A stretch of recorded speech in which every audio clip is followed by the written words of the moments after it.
to make 19 like really about that, because that's kind of how 19's good, or how 19 fights in the show.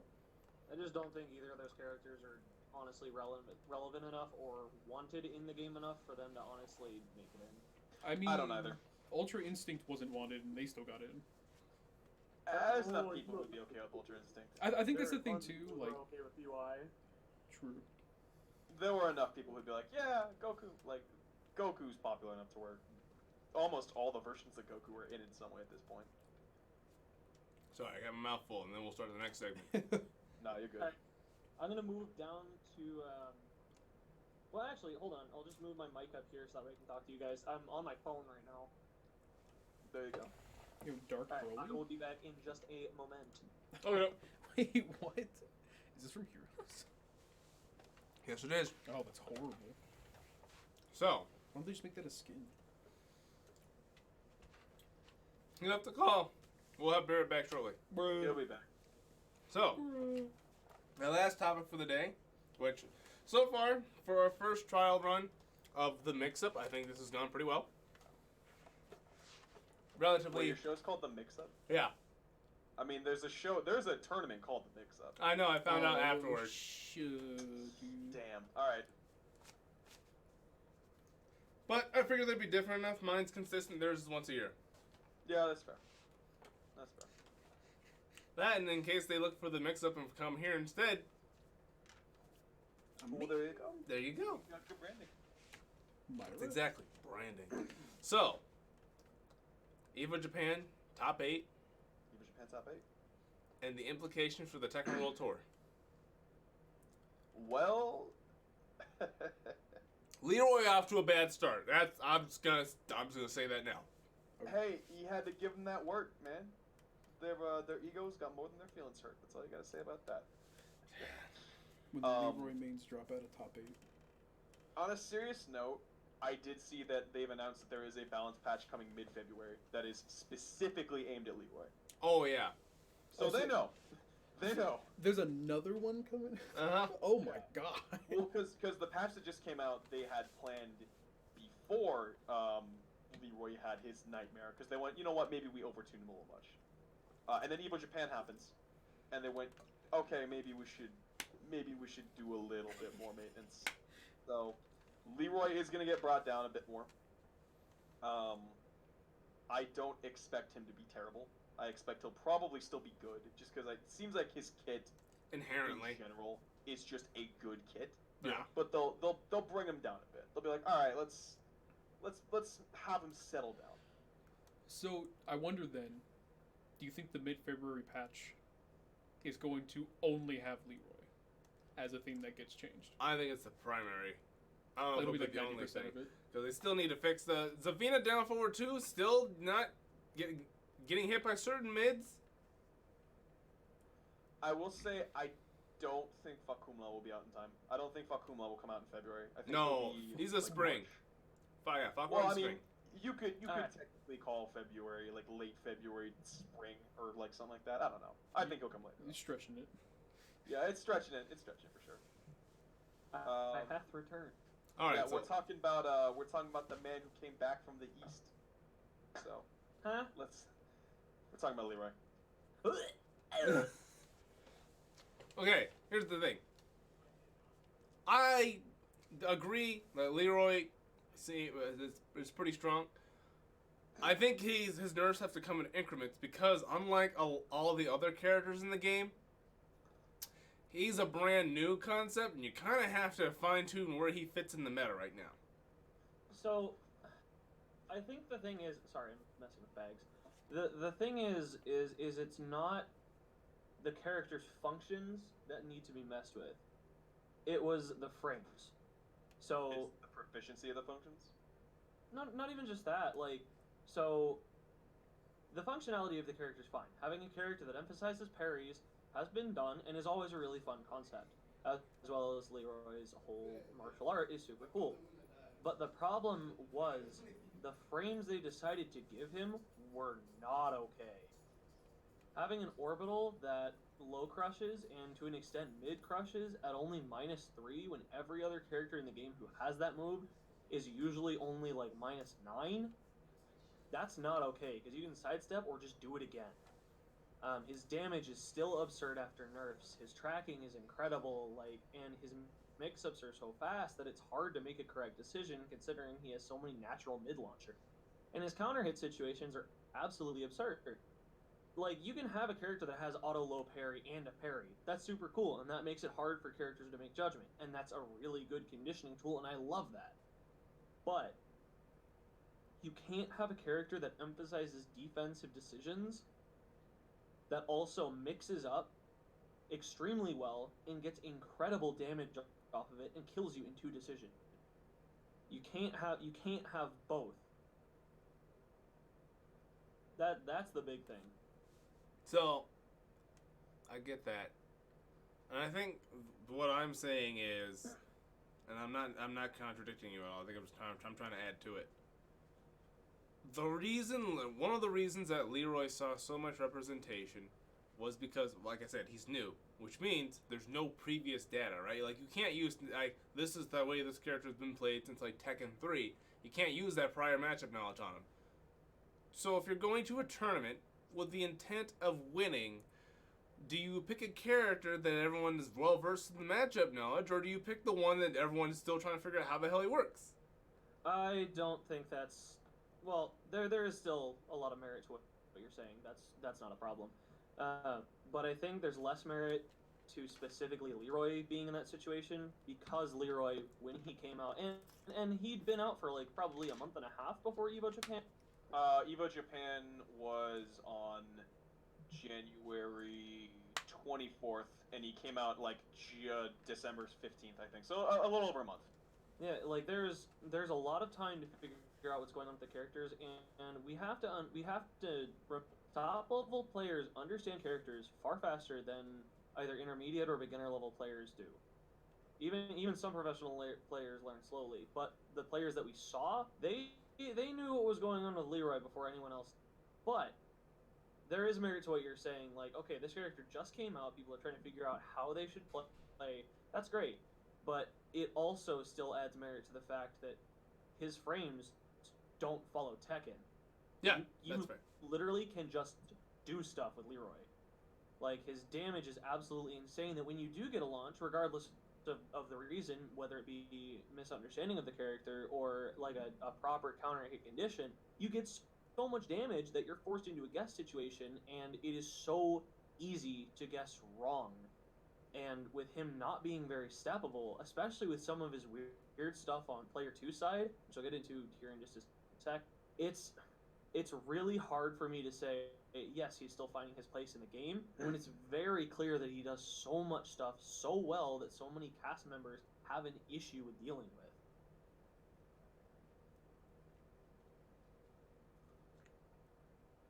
Yeah, okay, I can get behind that. Guy's a terror. It's that character is. And let me make this point again. Again, I don't disagree with you. I think that's just what I was saying was another component that needs to be added to that. Yeah, you're analysis. Fine. So, I think there's just a lesson to be learned because Fakumram is about to come out. A lot of people are really excited for that character. They have to know how to balance him. I think there's a huge lesson that needs to be learned here by Bamco because people were very, very upset after like week 1 dealing with Leroy. Especially because a lot of Tekken teaches you to step rather than press in pressure situations. But if you're on player 2 side and you get either hit or block Leroy's down 1+2, you're stopped. Because of the glitch that's happening within the Tekken 7 engine, you can't sidestep to the correct direction to avoid another one. So he keeps you there because it's 0 on block. And if you press because you're left in crouching, a lot of the time you'll get smacked with a back 1+. Well, sorry, not back 1+2. Well, yeah, back 1+2. And a back 1 too. And you'll eat like 60 to 80 damage. It just there were a lot of decisions that I don't really understand that went into that character. Character's cool. As soon as he gets on par with the rest of the cast, I'll play him. Like, but right now I have no interest in playing him because it doesn't feel like I'm playing Tekken. It feels like I'm. It's hard to find the right words for it. It feels like I'm more just kind of doing things. Yeah, I'm just like doing things, and half the time they work because of the nature of Leroy. Yeah, he's really strong from what I've seen. I don't feel qualified enough. I don't clearly I don't know as much about Tekken as you to really say like he seems like a really obviously I've seen that he's like a really good character. From a kind of more casual perspective, from a perspective who's a lot more intermediate to beginner level, I think Leroy's really cool. I want to think he's see cool. him. I want to see him, Yeah. but I don't want to see only him. Right. Yeah. I feel like a decision they'll make is they're gonna nerf him. They're gonna bring him back down, kind of We within already orbit. So on we'll see. that note, Harada and Murray already confirmed that there's basically a Leroy specific patch that's coming out mid this month. Yep. Which Yeah. is good that they're dealing with this somewhat quickly. And Tekken World Tour starts on April 4th with Tokyo Tekken Masters. So like they still have time to bring him down in conjunction with everyone else to kind of get everyone on a level where they like them before everything starts. Mm-hmm. So I expect that Leroy should probably not be a problem by then. Well, we'll have to see. I'm okay if he's good. I think the biggest thing I want for Tekken World Tour, I want the meta to change. Like, I'm really tired of seeing the same top three. Cause like well, no, not just Kazumi. It's like we always see Akuma, Geese, Kazumi. Those are the only three characters until Leroy that we usually see in top 8. Sorry, I Seeing that said Julia- those three. I was just kind of quiet. No, you're good. Like seeing Julia in top 8, that was sick. That was super cool. I Yeah. want to see more of that.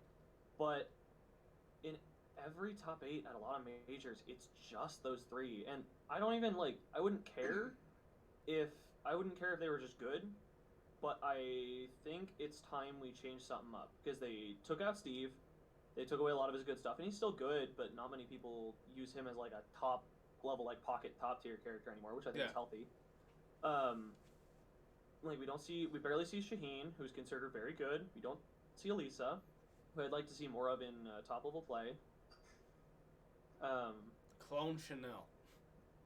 Yeah, Chanel's sick. I wanna go to karaoke with Chanel.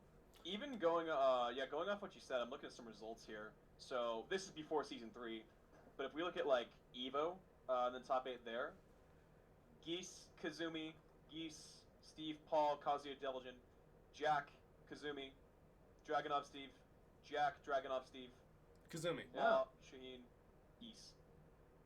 Like, the majority of it is like characters that were already considered really, really good, and that's fine. But the ones that we ended up seeing were ones that were no different. Like, Jack is just a very solid character, and he's still really fun to watch. He's very simple, but he's still really fun to watch. But I think like if you're gonna play a super basic game plan and you're gonna play just basic Tekken, just play Kazumi. Like, and that's what a lot of people did because her tools are so good and get so much reward for doing so little in terms of like decision making. Because you just do down forward 1 and then they have to do something to stop you, otherwise you can just keep doing it. But I really would like to see a change in like the health of the game. I really would like to see more variance in characters. And the Leroy thing is still a problem. I'd be okay with Leroy invading the top 3 if it wasn't so blatant that he was the best character in the game. If it wasn't so extreme. Yeah, exactly. 6 out of 8. That's a little much. Technically 7 if you want to count Ulsan pulling him out as a pocket. Oh my the god. The only player who at some point did not play Leroy in the top 8 was Mikio. My god. That's it. Yeah. Oh, by the way, that's really what I want to get to the crux of is not just the Leroy situation, which is a point of this, but who do we feel like, based on EVO Japan, has possibilities of being real contenders in the Tekken World Tour this year? I want to see more Mikio. I do. I want to see that boy. That golden goddamn smile needs to be in every top 8. Number 1, that is so far out. That's literally 10 months old. I don't feel bad it's like saying that you said I it think starts in it's April. way It's too 4 soon to months. say. Huh? No, well, Tekken World Tournament starts, or Tekken World Tour starts in 2 months, But the World Tournament, if it's going to stay in December, is 10 months away. Oh no, Tekken World Tour, the tour itself, not the Grand Finals. Oh, who's gonna be looking good? Yeah. I think a lot of that's gonna be dictated by where the events actually are, because right now we only know about one of them, and it's Tokyo Tekken Masters. We also need to see, because dojo events made a lot of difference this last year, so we need to see how much of a difference those make this year. Because there are some players in many different countries who, because of dojo events, and because they showed up to certain events and made like key points, but they ended up doing really well and got a chance to shine. So I'd have to look at the roster again for TWT 2019, but I From think the top 20. yeah. Let me pull that up. You keep talking. JDCR has been doing really well. I've always loved his play, and I would be very happy to see him do well again. I would too. I'm a little biased because I'm a Hwoarang main. I would love to see Speed Kicks do more work, but he hasn't been doing super well lately. He's never enthusiastic about the game anymore, is he? No, he's not. I think he's gonna quit here soon. Probably. He's been playing a lot of League, which like good on him. He's finding a game he enjoys. Like he went from a player that played Hwoarang and knew what he was doing and had a really interesting take on Hwoarang, to not playing the character that he said he was known for playing, and so he lost some people because of that. But I still like listened to what he said.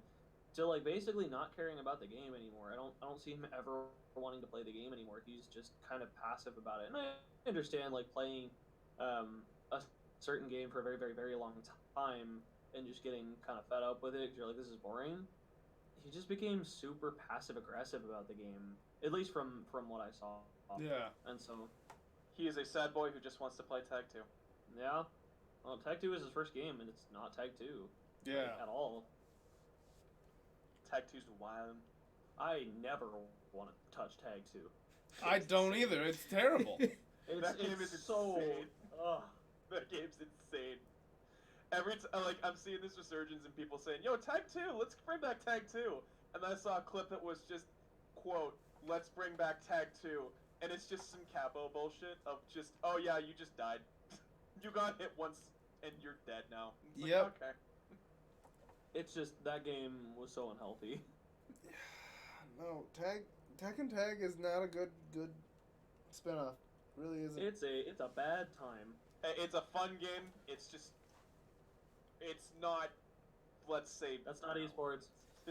Yeah, I remember. So, real quick, I wanted to go off what Barrett was saying earlier. Go for it.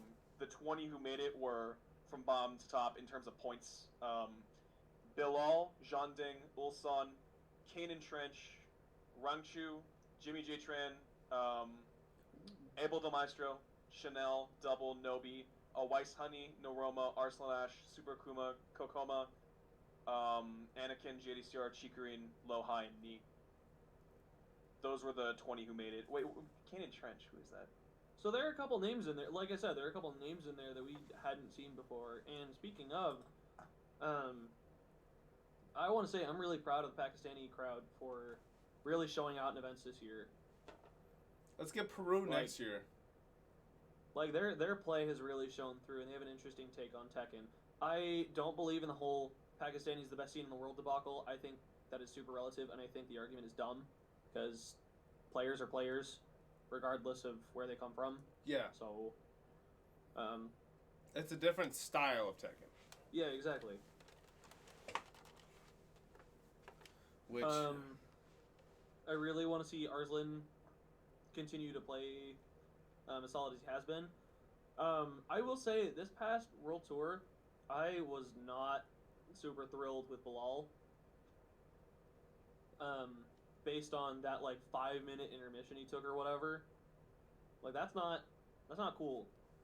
I understand needing to take a breather, but take a breather at the character select screen. That's like there's nothing wrong with that, but just walking off stage and being like, I want 5 minutes, that ruins momentum. Like, I have an issue with that. I don't know how you guys feel about that, but that one torqued my shorts a little bit.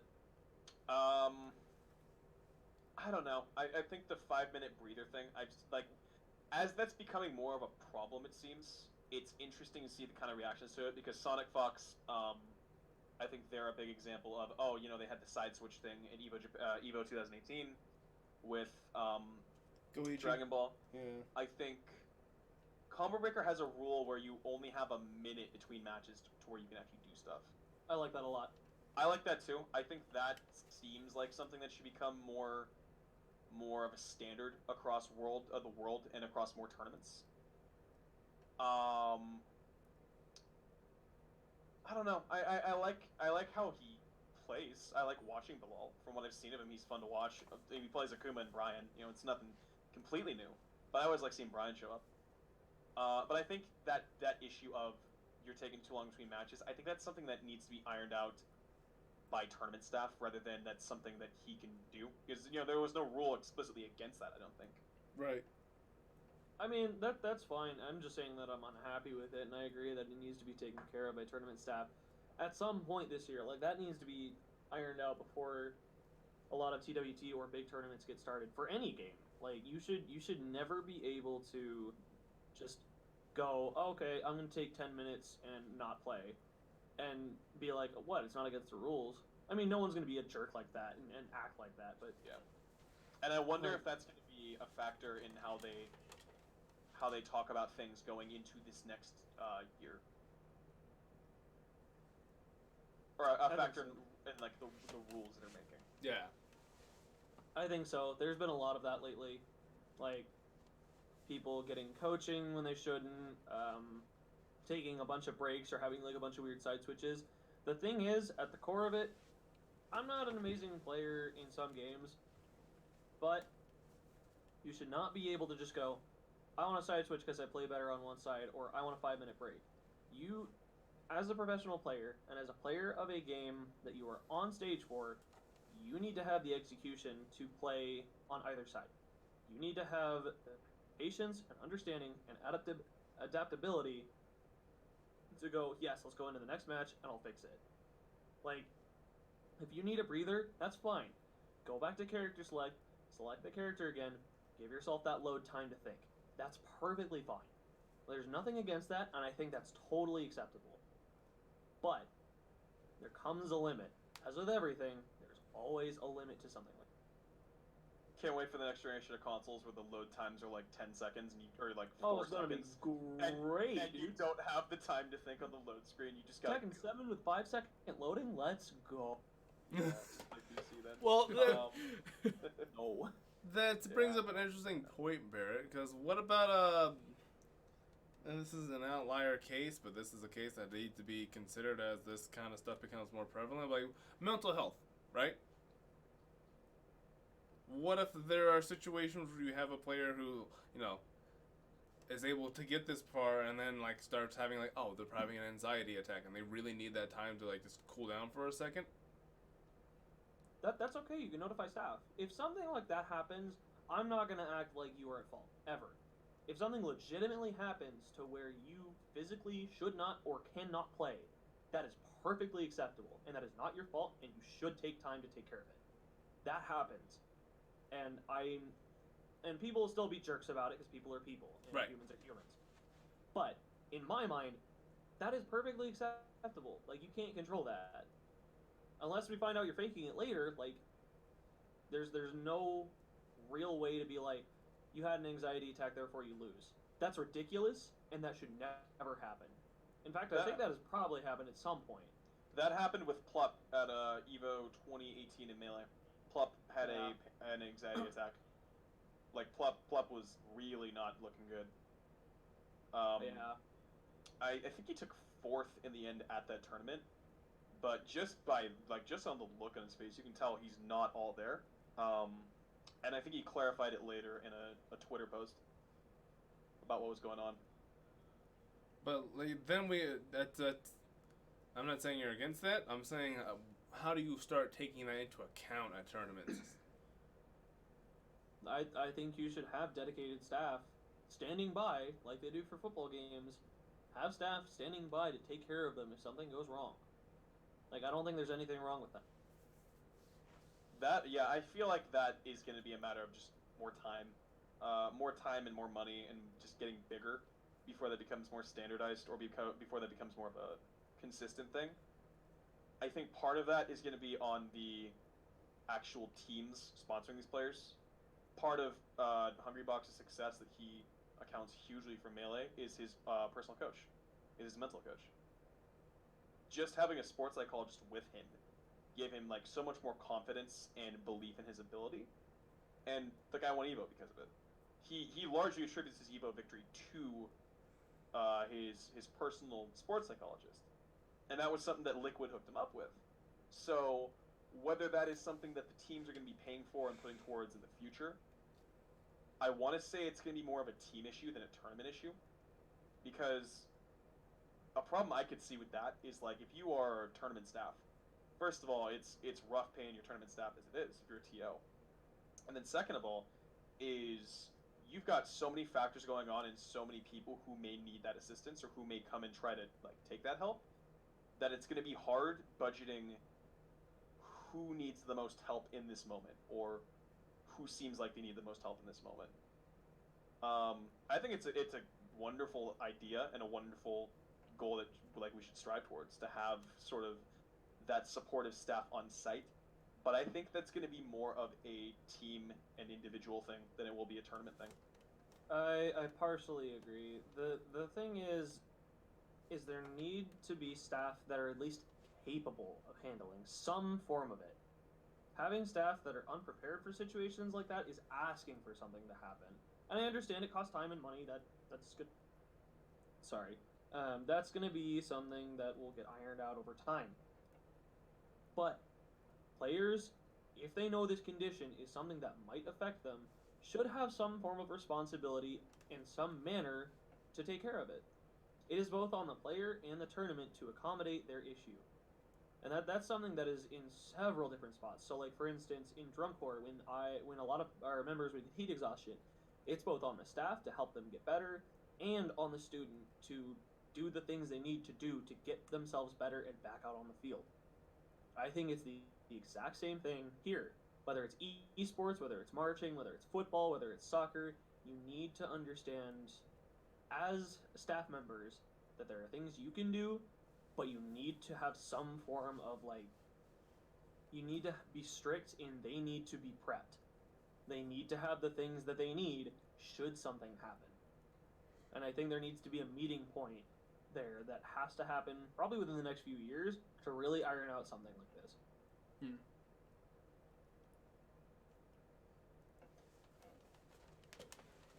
Yeah, I kind of wonder if a lot of people just don't feel like they have the responsibility put on them enough, maybe, or they don't feel like it's their responsibility entirely with how they like, specifically back to like the just walking off stage because they needed like a 5-minute break or something. That's like, do you think that occurs because people don't feel like it's their responsibility to, or they don't feel like it's the tournament taking responsibility for them, so they have to do it themselves?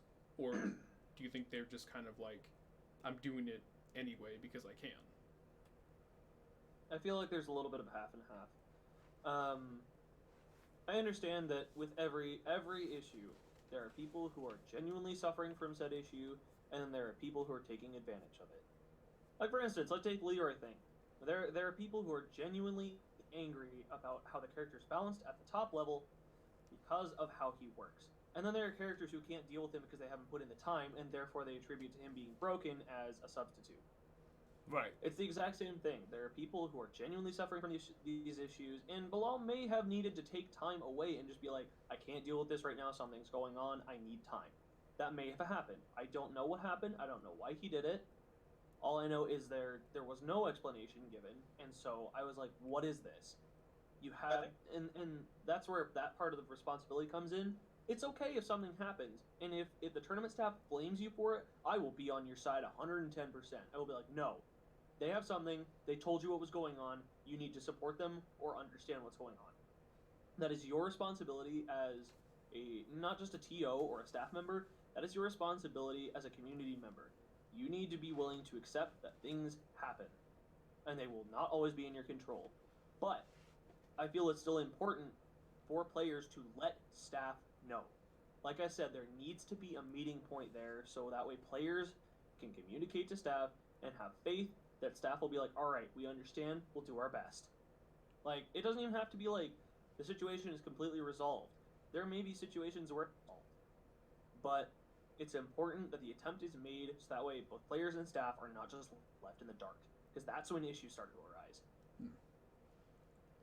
So then, I guess this is a question for the people who have gone to tournaments. Is there some way that the tournament says that you're signing for liability, or is that just kind of a given by the fact that you show up or sign up? Because if It's not, kind of a given on like a local level, at least in my level. It's a given that you'll conduct yourself well. right? I don't think there's a lot of liability contracts yet because of how open a lot of tournaments are. Yeah, Right. I imagine there's like specific documentation and work when you get to say invitational level, right? If you're doing Rebel and Comite, or if you're doing a world tournament, there's probably something more there. But on an open level, there's not any contract I have players sign. I didn't have to sign a contract for EVO. I didn't have to sign a contract for Northwest Majors. I just went into Smash UG, paid my due, and went. That's fair. So the reason I asked that is because do you think it would be fair if on something like the Smash.gg registration pages for these tournaments, do you think it would be fair to equally ask a player without getting into like privacy breach stuff like that? It would be fair to ask someone, are you affected in some way medically in this way from like certain like public-based anxiety or something like that? Do you think that's fair, or do you think it just has to be the player shows up and informs the staff afterwards, after they show up? So that kind of harks back to an issue that was happening in early esports. Players would take ADHD medication to improve their performance. But I think to an extent, I want to repeat that, to an extent, it's okay to ask, do you have any pre-existing health conditions that might interfere? I think that's okay. But if it's something super in depth, like if it's something you would rather not divulge, that's all right. But I think there needs to be something that says like, I have really bad asthma and I may have an asthma attack. I think that's important, because then staff knows how, like, they know, okay, if something happens, we need to be ready for X situation. That's great for prepping people, but there's also that double-edged sword. If someone might have something that's super serious that they either might not be able to take care of, or the person doesn't feel safe divulging. Yeah. Like, it's a really double-edged sword, and that goes into a lot of issues that result in the same sort of questions. But to a very minuscule extent, I think it's somewhat okay to ask, like, do you have any pre-existing health conditions that may interfere? Like, I know there are some people that'll disagree, but I don't see the problem with doing that on a certain level. Especially with something like asthma or like panic attacks or something that very, very vividly affects performance, judgment, and like they're clearly not okay. Yeah, I could definitely see that, because that kind of goes into like privacy and kind of at what point do you start asking people for like documents on whether or not that's true, and then it's like, do we trust these tournament organizers to not like sell out with the information, what's safe and what's not? I can definitely see that. So I think that's kind of the thing that will take multiple years, like you were saying, because it's not going to easily become solvable. And I don't think you'll ever really solve it at an open level. Yeah. It's at an open level with that many people in that kind of tournament environment. Especially at like lower levels, like for example what I do. There's no chance I could have someone on staff like that, because I just don't have the funding. Right. God, no. Yeah. Like that's just not going to happen. Right. But for larger events or for specialized events, I could see it easily happening. League you can do it, because if you're a team psychiatrist, you're working with 12 people maybe max. Fighting games, sure, put it to your team, but if you're at an event, if you're working Combo Breaker, that's 4,000 people. Right. Like, that's just not going to happen. That is not realistic. There's no way. I think at a mid-level, it would pay off to at least have some of your volunteers or some of the people that you straight up hire, I think it would be a worthwhile, what am I saying? Investment. Worthwhile requirement to require that they're trained in basic first aid. A lot of jobs require that anyway. That makes sense. I think it'd be pretty interesting. Because the thing is there are enough situations where basic first aid will help someone enough to either save their life or put them in a situation to where they feel safe. Yeah, stabilize them. Yeah, and without getting too much off track into like the health thing, I think for intermediate to large scale tournaments, that would be a very effective move. Because a lot of the time in those level tournaments, they hire rather than have volunteers. Yeah. Oh, you look like you were going to say something. No. Okay. It's just, I don't know. It's interesting to think about it in the way that it's like, at what point do we start taking things from like convention centers and just like public events that have more security and more reliance on like volunteers or something on the side that's like maybe they have a small medical team just waiting around.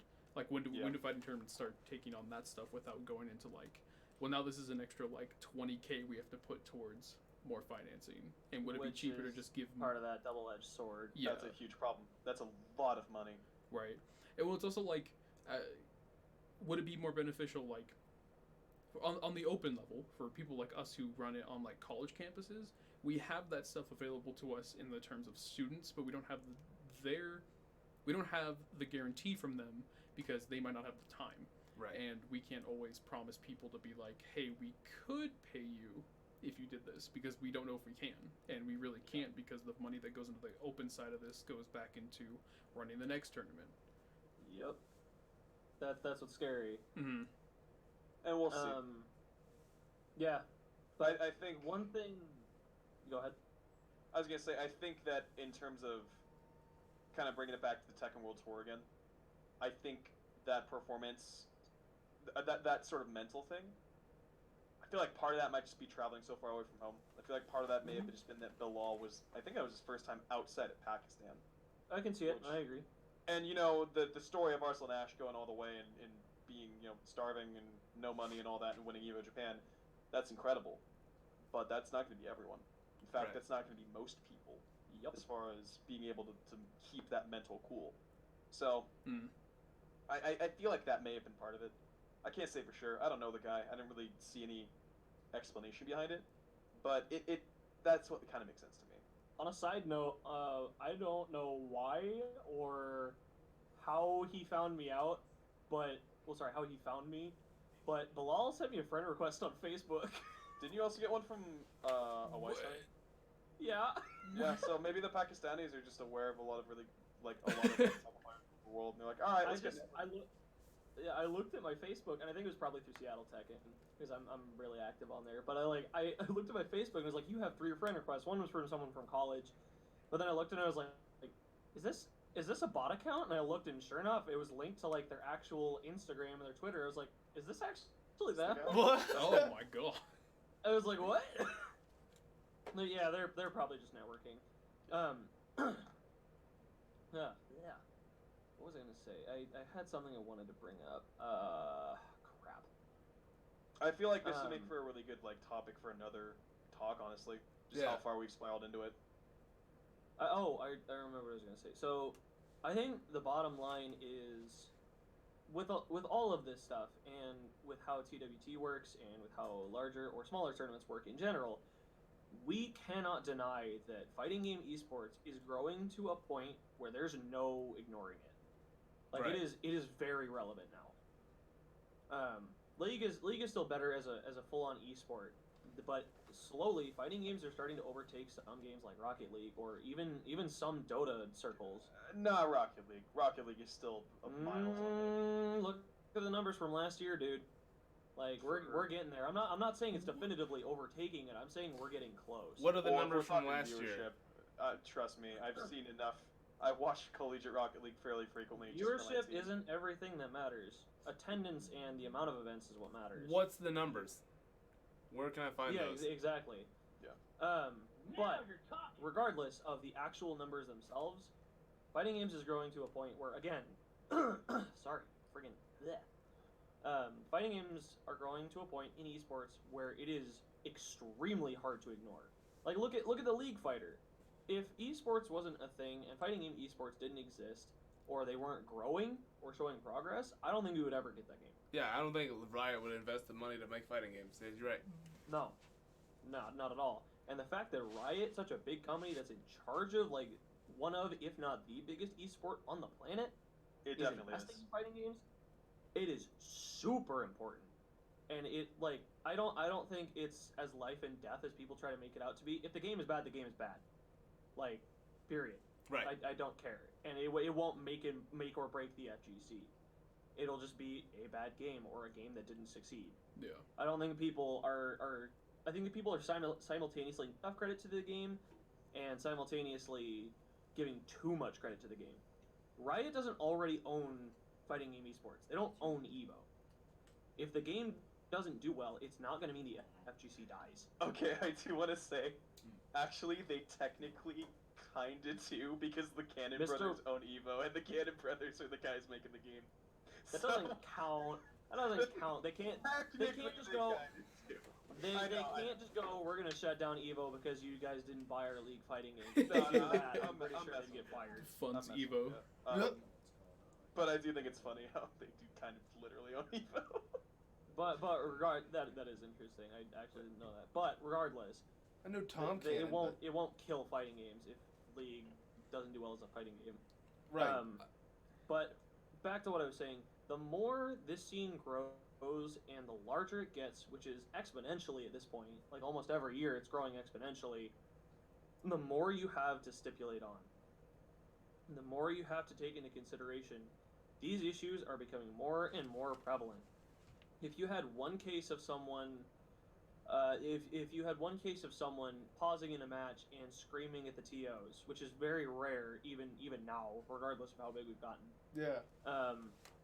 If you have one case and then you move forward 2 years, you're gonna have 5 cases because the scene is growing that much. So I think having that first aid thing or that mental health thing or stipulating on the breaks or the mental health issues, that's literally just more stuff to stipulate on as esports in fighting games grows. And that's something that's going to have to be ironed out, whether we like it or not, and whether it's the correct decision or not, within these next few years. Yeah. Yeah. And I think kind of looking at that wider community aspect, to bring it back to TWT, I think the dojo thing, I think the dojo events are going to be really good. Again, I think there's going to be even more of them this year, I hopefully. think they're going to be super important this year. And I think they are important in getting that growth and in kind of having the comfort for those communities of being in their home turf. And then the more that people compete, maybe the more it helps kind of with their mental state to then branch out and go to other esports. Or not shoot. esports, other events. I didn't start playing Tekken seriously until I went out to a tournament in Seattle. And it was like half a year after Tekken 7 released on console, and I was like, this is kind of sick. I got bodied, but this is kind of sick. And then lo and behold, I got top 300 at EVO 2 years in a row, and I'm like, I want to keep doing this. Yeah. So So- it definitely, like, it definitely pays to just be like, I want to go try this tournament thing and see how I do, and then meet a bunch of people, ask a bunch of questions, and just go, I want to get better. Yep. That really just comes down to it. You have to meet a community, and you have to meet people, and you have to play in tournament and understand that that's what it's all about. Like, you could be the best player in the world and be a total jerk, and no one will ever play the game with you, and no one will respect you. But if you're part of the community, and you're like going to dojo events, you're inspiring dojo events, and really being part of the Tekken World Tour or the CPT, like, you are going to be so important. People are going to recognize you. You're going to have so much more fun, and you're going to get so much better. And that is at the core of what I think dojo events and what I feel CPT should do, like for smaller events. Right. Like it's so cool to see both, like, starting to invest in smaller scenes or local scenes. Like Northwest Majors was TWT last year, and we got so many people turning out for that. I think the venue should have been different, but that's another thing. Good. Yeah. Bringing it back to tournaments and TWT too, I think it'll be interesting to see what they announce as larger events this year, because looking at kind of how World Tours are functioning, or how they've been revealed so far, Soul Calibur had their events revealed, and Arc Revo just revealed theirs recently. A lot of these events, or a lot of these tours, seem to be cutting back a lot more on events that they are having as official events. And I think part of that is some tournaments have kind of learned that, okay, maybe we're spreading ourselves a little bit thin. CVT announced all of their tournaments already, I think. MK11, I know, only had like 14, I think. Wow.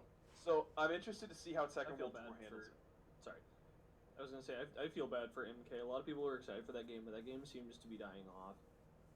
That's just partially NRS thing, I think, in terms of perceptions. Yeah, It's the NRS cycle. Last big well, also consider that we're also in the dead season right now for tournaments. Like we had Frosties and we're having Dragon Ball come up, but the fighting game season, as it were, doesn't really start until March or April. So, MK11's biggest events so far have already happened, and they happened. I think the last one was like East Coast Throwdown in October. That was the last really big event, and that had good attendance. But if we're talking like what's gonna get into the Tekken World Tour, I'm interested to see what they do, particularly regionally, because now that Pakistan is known to be this kind of powerful nation in Tekken, this powerful region, I'm wondering if they'll throw one event at like a Pakistani tournament. And then even beyond that, I like how with the dojo events they're going more international, but I wonder if they're going to go further with that and try to branch out to more tournaments around the world. Because I think it was really cool to see what they did last year with like Battle of the Gods in Athens, or I forget the name of the tournament, but it happened in Argentina. There was one in Peru. There was one in South Africa, I'm pretty sure. So I liked that global variety. I think like we're gonna see more of that. And I think there should be more of that. I think as these games get bigger, it should be more important to divert resources into regions that perhaps don't have as many, so that their players get a chance to shine too. Because North America is not exactly hurting for tournaments right now. Right. No, I think that's a very valid point. And I think what's also going to be interesting is to see how EVO fits into the picture. Because I think part of this, in my theory, is that because EVO doesn't have its lineup announced yet, none of these tours are officially unveiling EVO as a tournament for their games. Because I've all these tours I've seen, like none of them have listed EVO as an event. I'm like, okay, that's a little bit suspect. That's a little weird. Right. But and we'll learn on Tuesday what those games are. But on the same token, it kind of feels like there's been a bit of a shift away from EVO for a lot of these tours and all these players, onto like a broader scope. And I'm interested to see if EVO maintains its place as the biggest event in the tournament cycle. So, one thing that I feel has been going on with EVO for a long time is some people tend to think EVO is just the end all be all. In my opinion, EVO is not the end all be all. I feel like there are tournaments that are approaching its status without being the end all be all. Right. I think Yeah. EVO Combo Breaker, specifically, CEO. Combo Breaker's a big one. CEO. Final round is getting close. Final round? No, it's not. Final round has less than 1,000. Final round stamps this year are not super big. Final round has been around for 20 years and it's never been really been huge. People say- flock to that event. Last year had about 800 players. Compare that with Combo Breaker, which had about 3,500. Or Even so. CEO, which had about 3,300. Like I said, it's hard to tell with the scene growing as exponentially as it is, because we could have 800 this year, and then all of a sudden those numbers could change, because certain events have done that, Right. where they've just flip-flopped. Yeah. But regardless, EVO is not specifically like tournament anymore. I don't feel it is. EVO is the E3 for fighting games. Yeah. Period. Yes, I agree with That that. sounds about right. All the reveals happen there. All the new info happens there. All of the tournament players go there because it's the E3 of EVO. Everyone wants to be there to see the sets and see the tournaments, but they're there for the reveals. They're there for the panels. They're there to meet players. They're there to have fun. Whereas other tournaments are there specifically for the tournament. I feel that's kind of like the more middle or like middle high tier now though, because going off what you said about like Evo's not as much of a tournament anymore as much as it is other stuff, like a convention example. I feel like it's also, you could say that Combo Breaker is like a party and CEO is a wrestling event, where there's still tournaments and they still put that front and center, but they do have a lot more stuff going on. Right. I think what makes EVO so different now and why people still like EVO and why people are maybe saying, hey, maybe EVO's not as big a deal, is just scale. Because EVO is still by far the biggest tournament. I did some research on this for a class last semester, but if you break down the numbers of every tournament from, I think 2019 or 2018, if you I looked at 2019.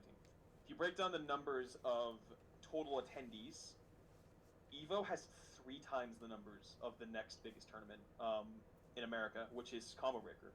It was 3 times as much. Well, it was nearly 10,000 people. That's fine, but let's take into consideration the reason people travel all that way to EVO. It's because it's EVO. It's the name. It's the prestige, yeah. Yeah. Well, it's the name and the prestige, but like, okay, what if the name and prestige was somewhere else?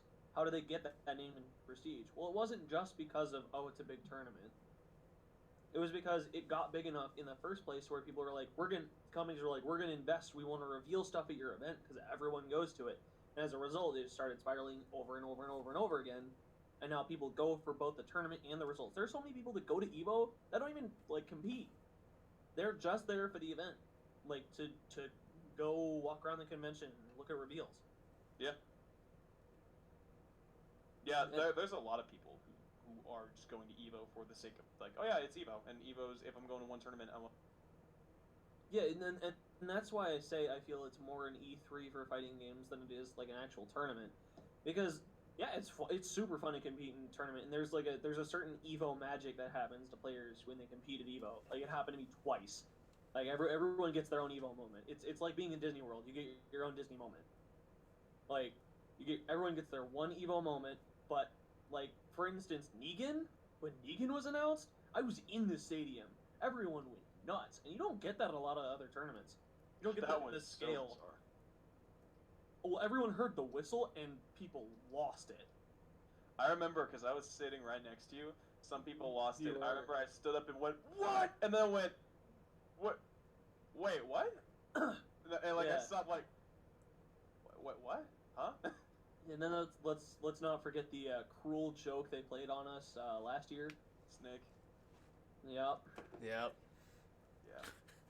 Both That Tim and was- I almost lost our absolute minds over that. I literally fell to my knees because I thought he was gonna get announced, and then nothing happened because it was a really shitty joke, or like, ooh, Yeah. rough stuff.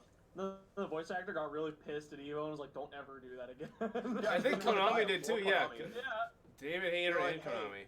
You use this guy's voice in a commercial environment without consulting any of us. Like, that's kind of a big deal.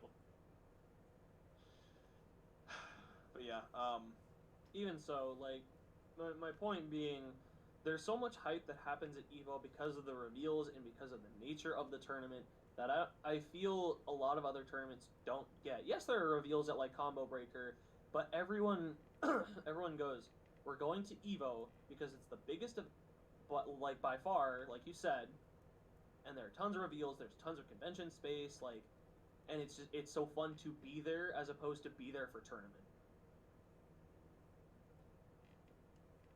Alright, guys, I gotta start wrapping this down so we can get out of here on time. So, if you had to pick one player from EVO Top 8 that you want to see as a serious contender for the Tekken World Tour going forward, I'm picking Mikio. EVO Japan.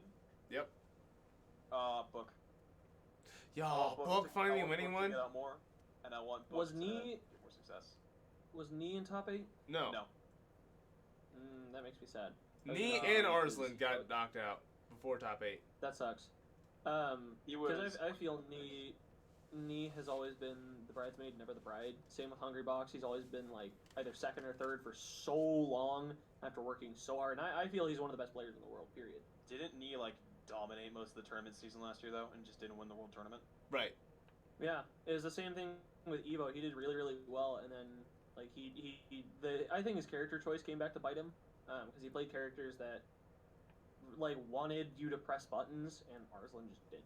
Yeah. Which is good defense on him. Like that's excellent play, but still sucks in that situation. Yeah. Regardless, I would have to look at top 8. But if I had to pick a player period that I want to see perform well this year, it'd be me. I would very much like to see Book. I want to see more Thai representation, just to see if Thailand ends up becoming more of a powerful region off of kind of Book's performance. If he ends up training more of a scene. Also, I just really like watching him play Jin. I don't know if he's gonna stick with, I don't know if he's gonna stick with Leroy after the nerfs. I don't think he is. But he's always got Jin. My Yep. Jin bias is towards my boy Cherryberry Mango. Cherry Mango! A close like tie for second though for the other two are Ulsan and Gen, because Ulsan is such a good player that I just didn't get to see enough last year. But he made it. He made it with a sponsor now. He's sponsored by Equinox. Yeah. So he should hopefully be traveling a lot more. And the other's Gen, because Gen was, the kid who played at Tekken Tag Tournament 2 and went to, I think, Grand Finals against, I think it was Ni. He was like 13 when he played in Grand Finals at Tag 2. And now he's, An adult. I think 20 or something, and he's an adult now, and he's still really good at Tekken. He's sponsored by Liquid, and he's really good. It's crazy. And he didn't make as much of a splash last year as I think people wanted him to make. And I hope this year is kind of his year to step up and perform more, especially after such a hot start with top 8 Tekken at EVO Japan. Alrighty, well, I'm going to wrap this down. So I'd like to give a special thanks to all of our guests today. We had Snake Eater and Crimson Claw and our good boy Jake Ryan coming out to join the show. I'd like to thank Duskaru for coming out and sitting with us. I've been your host, the Double SGD, and thank you for coming out to the first episode of The Mix-Up. So we'll see you, probably the next episode is the 21st. I'm thinking this is a bi-monthly show, because stuff has to happen first before it's talk about. Subjects, topics. So probably twice a month. The next one's probably going to be on the 21st, just because I'll be gone for Valentine's Day to get a look at my eyes. And that's about it. So until next time, stay classy. All right.